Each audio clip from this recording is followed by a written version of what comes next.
The Maharshi became Papaji's Satguru. Papaji continued working in Chennai and other places. During holidays, he would come to the ashram and reap the benefits of Bhagavan's presence and proximity.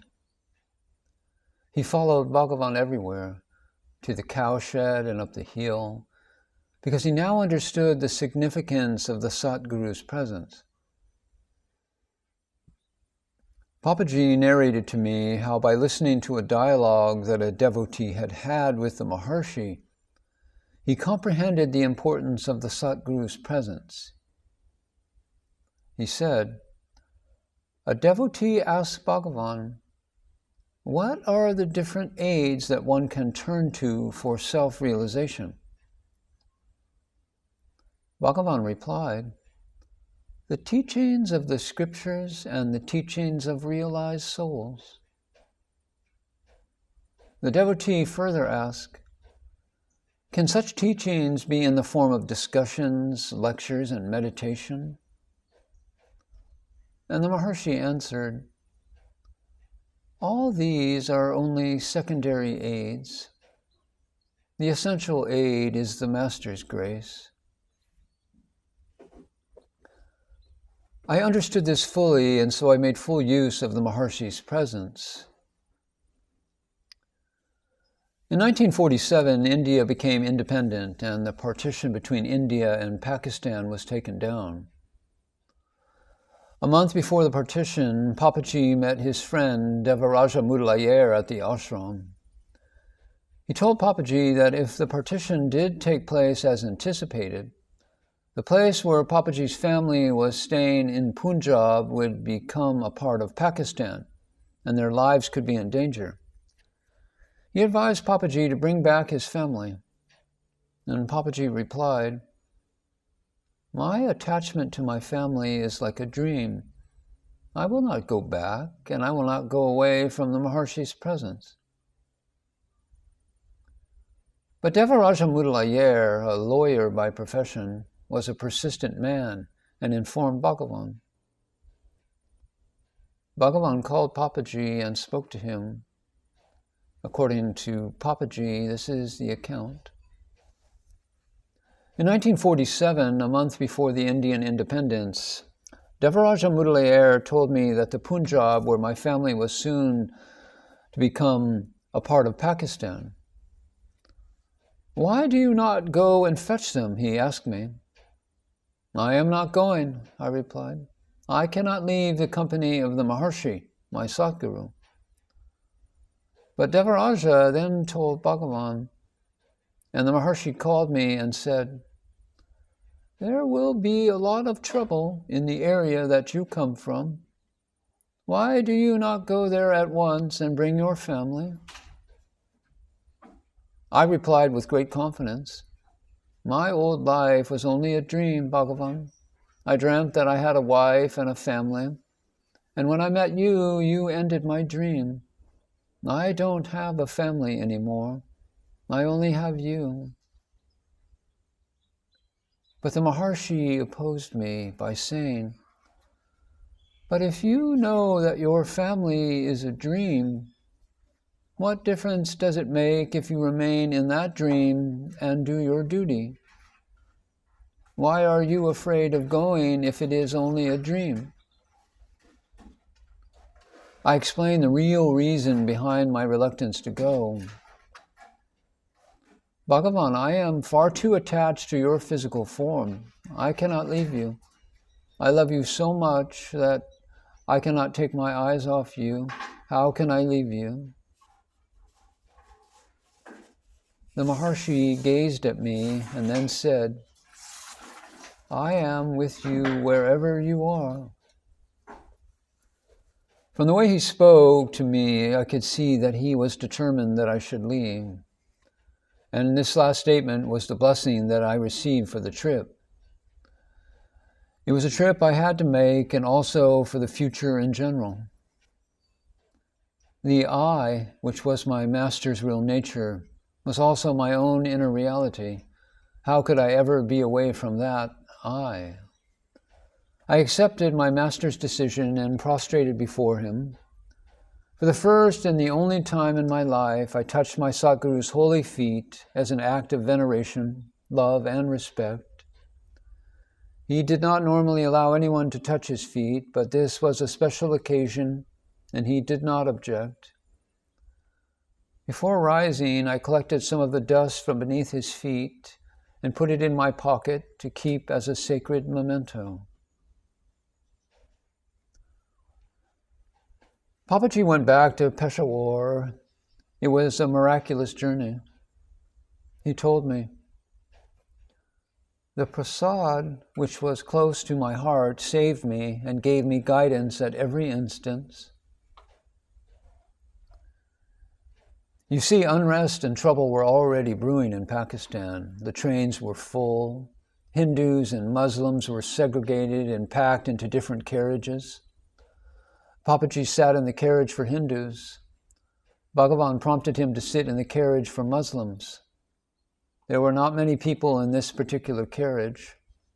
On arrival at another station, all the people in the carriage for Hindus were butchered mercilessly. Papaji was safe. He reached his destination and brought back his family, 35 of them women. Again, another miracle took place, and this he again attributed to the prasad. When he and his family members reached the Indian border, he learned that this would be the last train to leave Pakistan because the train tracks had been destroyed.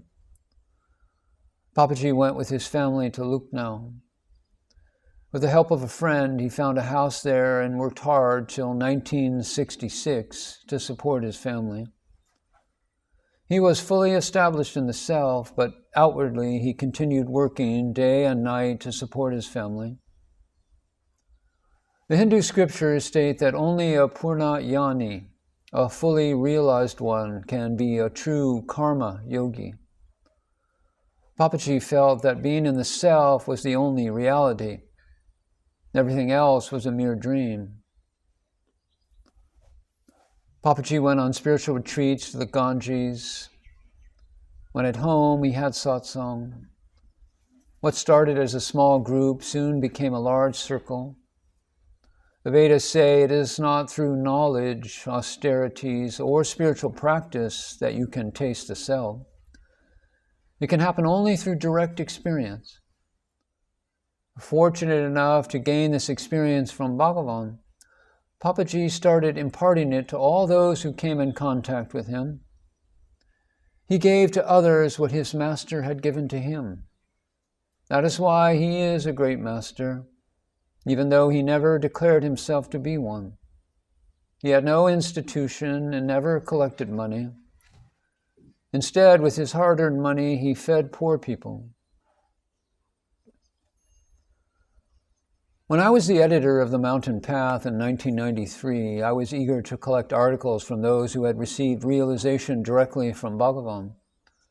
Swami Ekatamananda of Ramakrishna Mission also encouraged me to collect articles and serialize them for the magazine. However, some people in the ashram were not too enthusiastic about the idea, especially in the case of an article on Papaji. In fact, even my friend Anuradha questioned me on my move. At that time, David Godman and Nadia Sutara were helping me with the work. Anuradha raised a question. You can write about Kunju Swami and Annamalai Swami, with whom you have had direct experience. Have you had any kind of experience with Papaji? Are you going to publish the article in the face of so much misgiving? And I replied, why don't you yourself go and find out? Anuradha, being a bold woman, went straight to Papaji. Planning to stay there for 7 days, she booked her return ticket. Although she enjoyed the dancing, the singing, and the bhajans, she felt no connection with Papaji. The day of her departure dawned, and she felt nothing. But before leaving, Anuradha met Almira, Papaji's Mira. Almira was very affectionate towards Anuradha. When she heard that Anuradha had to say about Papaji, She said, "Unless you spend 21 days with a sage, you cannot understand him. Why don't you stay longer?" So Anuradha left for the station.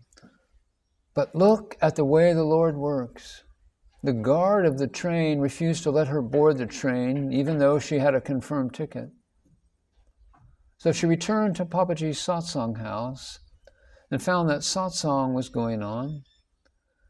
She heard Papaji taking his singers to tasks, saying, "Anuradha has been singing Ramana Satguru every day. I am very fond of it. Why has no one learnt it from her?" After singing Ramana Satguru, she prostrated before Papaji. Papaji then asked Anuradha to stay in the guest room. Later, Papaji and Dr. Yamuna came to her room, and Papaji sat on the bed while Anuradha and Yamuna sat on the floor. Papaji looked at her compassionately and said, "Anuradha, what did Ramana Maharshi say about his dreams?"